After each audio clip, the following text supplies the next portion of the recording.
Seems like we were talking before the show, it's been around for a while, but there's been some changes. But before we begin, for anyone that's perhaps never attended, do you mind explaining what the primary goal of the event is? Yeah, it's really public awareness and preparation. You know, we recognize Sarnia Lambton carries its own unique risk to this region.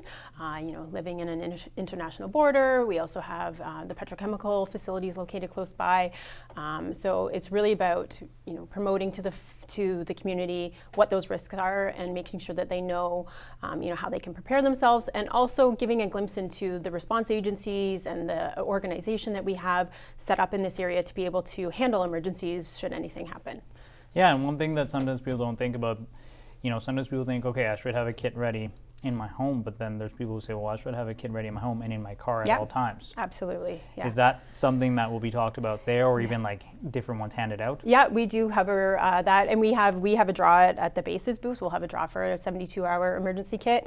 You can buy them online, but it's easy to put together yourself too, even if you just grab a couple extra canned good items every time you go to the grocery store and kind of throw it in your kit and build it over time, so that you keep it a bit more cost effective. But there's lots of ways that you can do that. There's exhibits in the gym as well, and on the parking lot. Is there a difference between the two, or it's mostly vehicles outside? So inside will be more informational booths and activities for families, and then outside is the emergency response team. So we'll have lots of fire trucks. We've got EMS coming. We've got First Desires, the Canadian Armed Forces will have some gear out there.